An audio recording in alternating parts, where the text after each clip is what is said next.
to my truck.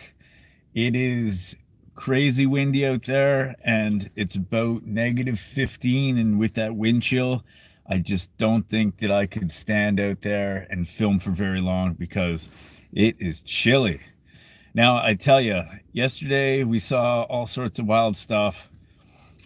Thunderstorms over the last couple days, hail, rain. It was really raining yesterday. Mind you, it was after my night shift, so I was sleeping for quite some time during the day. And then the flash freeze hit. And I can tell you that when I tried to start up my truck here this morning, it was frozen, very, very frozen to the point where I couldn't open the driver's side door. I had to climb in the passenger side and try to reef on it. And I had this thing running for like half an hour before I even tried to get inside my truck. So I can tell you that a lot of things froze up solid out here, including the lake. I've taken a look at the lake at Sunset Park in addition to Callander Bay here. I had an opportunity to talk to one of the tow guys there at Sunset Park. I had the opportunity to watch a couple of individuals one on a side-by-side, another on an ATV, cross the pressure crack at Sunset Park.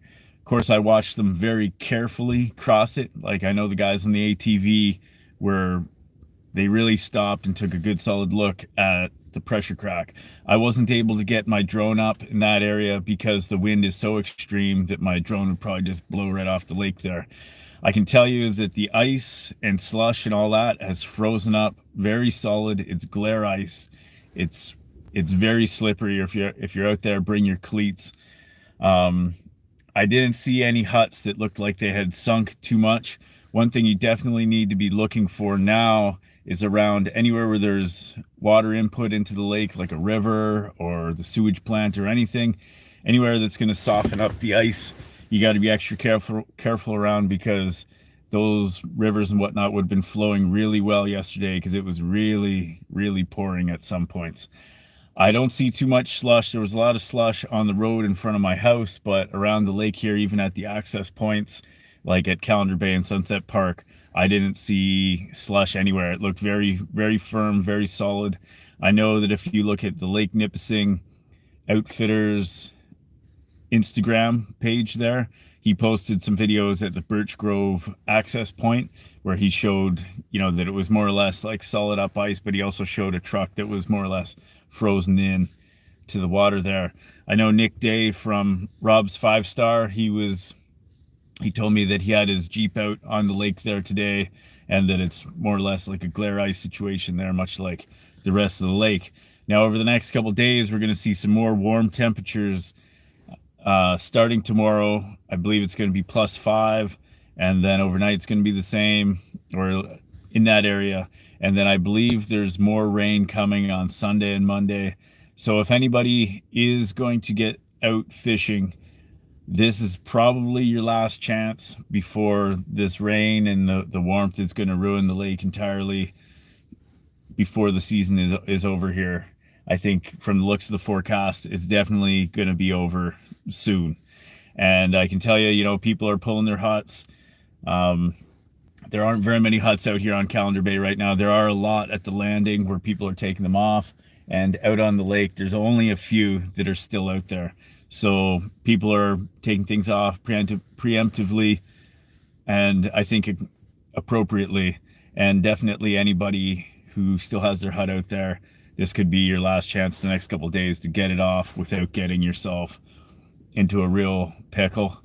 Of course, anywhere where water was draining into the lake, if there's holes and all that stuff, that's going to soften up certain parts of the ice. Anywhere where there were huts and the sun was shining, and with all the rain and that stuff, like there's going to be soft spots on the lake. So everybody going out there has got to be super duper careful, because you don't know what you're going to be walking into there as far as, are there holes here? Are the holes there? Because I know sometimes if there's a hole and there's water on top of the lake, it flows in the hole and just erodes away at the hole until it's, big enough to fall through for sure. So anybody going out there has got to be super careful. I probably will be going out with my brother tomorrow carefully in certain places, and we'll see how everything pans out then. I'm not sure if we're going to go nip or if we're going to try something north of here. We'll see. I do want to sort of, give nip one last fish before it all shuts down out here. I know a lot of the operators have thrown in the towel now, and everybody's just trying to get their huts in to make sure that they get them in time before things get really, really grimy. So yeah, that's my update. It's so cold there that I don't often do very many reports from the inside of my truck. It's definitely very, very chilly, and anybody going out there is going to get, a face full of pretty extreme wind. Like I think it's heading up to like 30K winds or something like that by the afternoon. But with the cold weather, it gets right in you. It gets right through all your clothing and everything. So be careful with that kind of stuff. I'm going to turn the camera around and you guys can take a look at the lake here in front of me, and I'm going to look through some comments, and then I'm going to shut down the stream. Maybe we'll see. So I sort of have my camera just sort of balanced on the front of my truck here, so I'm just going to try to go through things without making it too shaky. So Ian Patterson, welcome to the party. Fahad, welcome to the party. Yeah, I'm not getting fishing today, but I probably will be fishing tomorrow. Backyard garden. I can tell you that the reason I'm not fishing today is, well, this crazy wind is really something. Yeah, we had some pretty heavy snow yesterday as well, or like some decent snow, so there were some drifts around, but it looks like it all blew off the lake. I can tell you that much. Bernie, welcome to the party. Yeah, backyard garden, definitely. It looks like most of the snow blew right off the lake, and it's not going to get better. It's definitely, with the wind, is going to blow even more of it off. Species 8472, welcome to the party. David Bennett, welcome to the party. Bill D, how you doing? Everybody, if you could hit the like button, I'd appreciate it. I think I'm only 3 subscribers away from hitting 4,000, which was my goal for the end of the ice report. So if anybody has not subscribed, please do. So backyard garden, you're going out sunset on Saturday for one last fish. Jean St. Jean.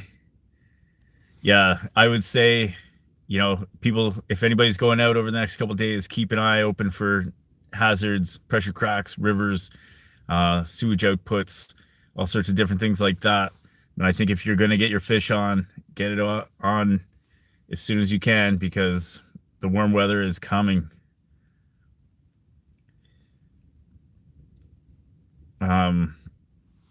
Nipissing hardwater fish, you're going for one last try of Saturday. Sounds good. Yeah, Bernie says rivers will be flowing stronger, eroding the ice. Definitely. My wife, Fahad, he says, Coke, I wonder if you have any ice goodbye tunes. I'm going to put that on the Simcoe groups.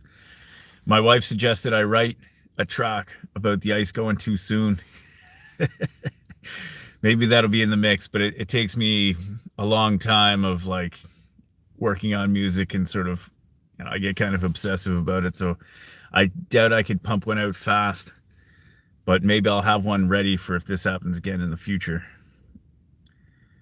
So David Bennett, you didn't get out at all this year. That sucks.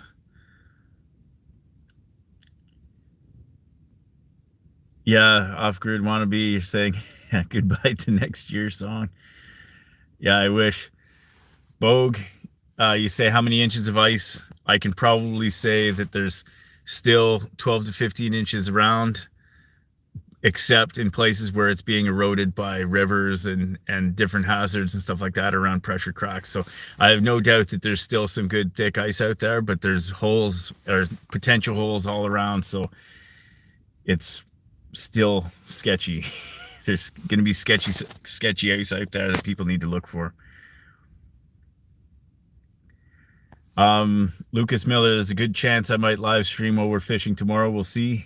Depends on where my brother and I end up going, if there's a signal or not.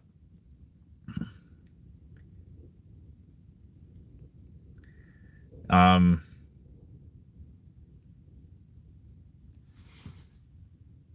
so Nipissing Hardwater Fisher, or Nipissing Fishing Hardwater. You say some subscribers are getting unsubscribed by YouTube. Huh. That's I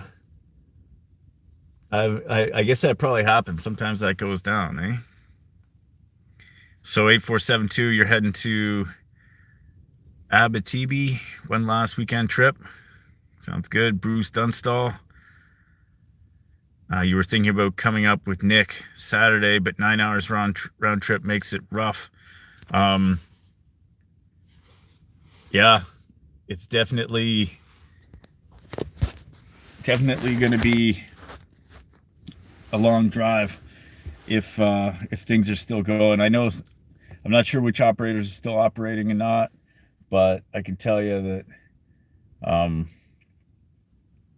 this weekend, I think after this, like, it's just warm. Just so much warm temperatures. So I don't know. Yeah, I guess in the last few weeks of the season, if it's all done and done, then yeah, that'll give me an opportunity to write a mournful tune about the end of ice fishing. We'll see. It's kind of funny because when I released my track about the squirrels crapping up my hut there, within a few hours I had like 10 subscribers just drop off the list. I guess some people, get a little touchy when you start writing tracks about, squirrels and their dirty activities. But, that's probably the first and only track that'll ever be written about a subject, and sometimes that makes it worth doing. Anyway, I'm going to look at I think there's a few more extra comments down here. Richard Farr calling for a big warm-up temp starting tomorrow. Looking grim. Yeah, I've got no faith in the end of this season. Like, I think we're just done. It's like we're lucky. Simon Handel, I would have gone out fishing over the last couple days, but it was that crazy storm. Lots of rain, lots of different kinds of things. So I haven't had a chance to get out fishing since last week. Actually, last week I was all laid up, so I couldn't get out fishing. Bill D said Bear Creek shut her down. Yeah, I saw that. Corey Wolf, group of guys heading up tomorrow with Nipissing Ice Charters. Big shit out to Pumper Mike, fish on. Good luck out there. Species 8472. Yeah, squirrels are okay. I don't mind them too much. It's just when they're crapping in your hut, then I'm not a big fan. Thanks for the good words there, Bill. Maybe this cold snap will keep it around for a few weeks, says Bogue. Yeah, I'm not sure. I'm not sure about that. It seems like this cold snap is real quick, and then we're talking more and more warm weather. It seems like the warm weather on the forecast seems like endless, so it's looking grim. Fahad, I don't know how much ice is out on Callander Bay there. I think the last I'd heard it was somewhere in the 15-inch zone, but that was before this meltdown. I think probably there's a similar amount of ice still out there. It's just you got to watch out for those sensitive areas that would cause the ice to get messed up. Birdie's got his boat ready. That's a sign. All right, everybody. Well, I'm going to take off. Thanks for showing up to the live stream here. Hopefully people who are fishing, everybody's careful out there. And then I'll probably be out tomorrow at least. And hopefully I, get to say a sweet goodbye to Nipissing before the ice is all gone. But like I said, there are ATVs, side-by-sides. I see a snowmobile going out, but there's not a lot of ice not a lot of snow on top of the ice. So, plan accordingly. We'll talk to you guys later. Have yourself a great day.